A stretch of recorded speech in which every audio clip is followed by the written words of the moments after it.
So first thing, we're gonna do 3 small shuffles over 1, 2, 3, back to the middle. All right, we're gonna alternate sides 1, 2, 3, back to the middle. Got it? Yep.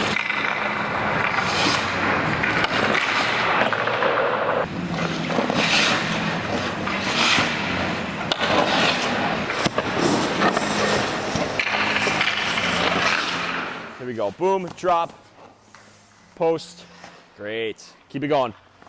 Shuffle, drop, RVH. There it is. Whoop.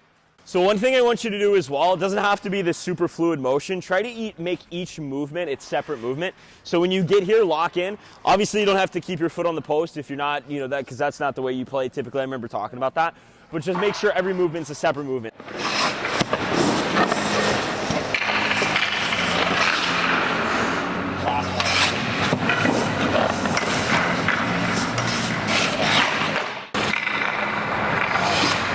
What a beauty. Nice job. So this first time through, what we're going to do, it's going to be standing glove, dropping glove, and then stay down glove.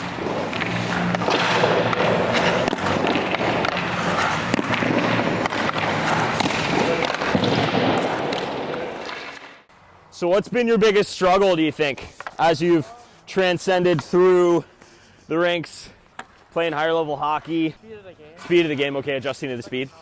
When are you coming out when you're challenging the puck, right? Let's say there's a breakout from the opposing zone. When do you come out to challenge? Probably like right when at the blue line or a little bit in the middle. That far blue or close blue? Close blue. Oh, close blue? Yeah. You get ready at the close blue? Well, like probably like in the middle of the red line. Okay, red line, all right. So the red line's the answer that I was looking for. So with the pro stuff, anytime I'm in a pro practice or whatever I'm doing, right, I'm usually coming out far blue. Especially just, there's been times where I'll come out even before that far blue if I see him coming down. So keep that in mind, just getting ready earlier. That might help quite a bit. From there, you still doing your off-ice stuff? Perfect. So that'll help tremendously as well because you're getting those quick explosive, if you're doing that training, you get that quick explosive movement. So for this one, we're going to drop down center, right? Butterfly. Okay. I'm going to take it out from the middle. You're going to recovery to T-push to that puck, right? So I'm here, coming out, recover to T-push, right? Blocker side. All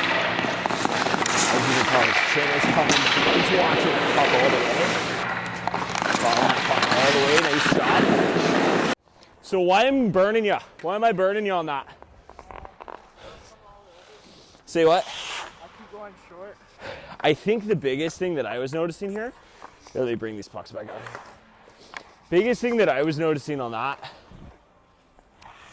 it looks like you were following my body more than the puck, right? So just staying square. Let's go one more time on that end. Is there anything, like any particular weakness in net when you're doing goalie drills or anything that you're looking? I feel like I'm just I always move my feet a little too much. Okay. I don't really get set. Okay, so patience. Yeah. Patience, okay. Awesome. You said you don't really get set? Yeah, sometimes like you'll move your feet a little bit more, okay, okay, I see what you're saying. So that's one thing I loved about Carey Price when he was still, I don't think he's playing anymore, I think he retired, but Carey Price, he was so simplistic in his goaltending, and he wasn't very fast. He was one of those goalies that was honestly like, when I watched him, I was like, he's kind of chunky and slow. Obviously, he's not chunky, but it's probably just the oversized gorilla chest pad that he was rocking. But yeah, it's just simplicity, right? Just simplicity. Doing all the basics. I mean, goaltending, majority of goaltending is the basics, so just keeping that in mind. All right, so this next drill that we'll do, we'll rock into some of that patient stuff here in a bit. I'm going to have you start off. We're going to be square to this dot here. Shuffle, rotate in, shot anywhere, right? Same thing this way, square to the dot, shuffle, rotate in. Right? Keeping those gloves up.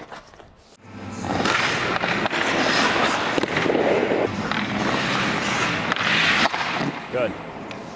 Nice job. Worst part about being a goalie coach, grabbing those pucks. Starting position out to the center.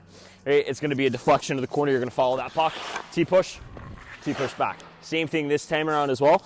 Another shot, second shot, deflection to the corner. You're down, right? When you push over, so it'd be a pad slide over. And then from here, it's going to be pivot, pad slide across, glove save. That makes sense? So it's 3 shots.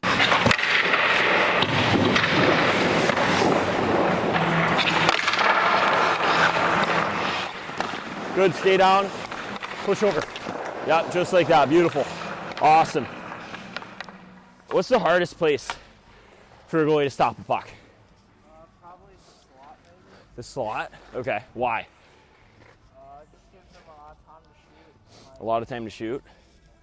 Okay, so come out here with me. Okay. See how big the net is? Okay, look at the net. Huge net. Beautiful net. Okay. If I bring you out here. Okay. Look at how much smaller that net is compared to when we were first there, especially like right over here. Look how tiny that net is, right? So technically, when a shooter is anywhere in this general vicinity, up towards the blue line here, high slot area, even like down here, right? Should be much easier for you to stop the puck. Now what makes it more challenging is when you have a guy pushing you in net, you got a screen, right? Quick deke, right? So especially in the higher levels of hockey, you might have a guy who's gonna do something like that, right? Who's gonna throw it towards the net. Sometimes guys will even throw it slightly off the net, bouncing off sticks. That's when you kind of run into issues in that high slot or even those angled areas, right? Near the circle, above the circle. So, but that mid slot here, right? That's gonna be the hardest place to stop a puck, usually. And especially incredibly difficult for a goalie as that player wraps around and you have to shuffle with them and they shoot kind of on that short end here when you're having to shuffle. That's incredibly difficult as well. I'm sure you've experienced that a lot.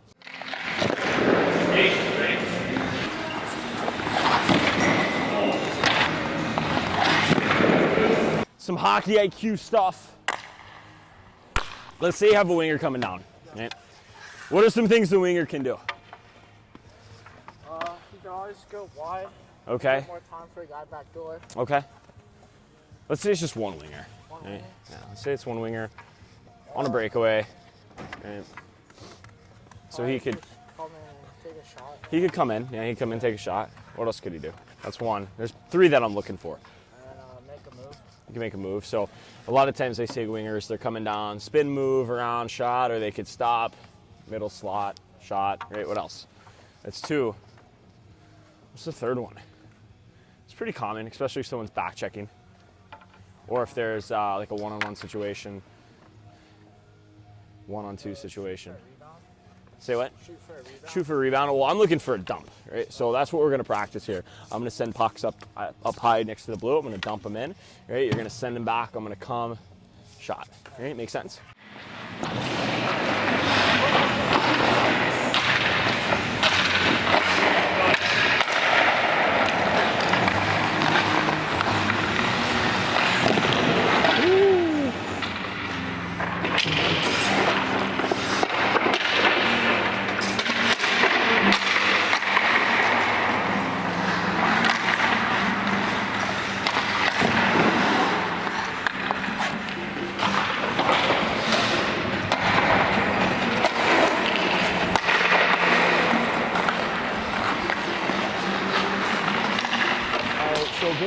Big part of that breakaway when someone's coming down on you,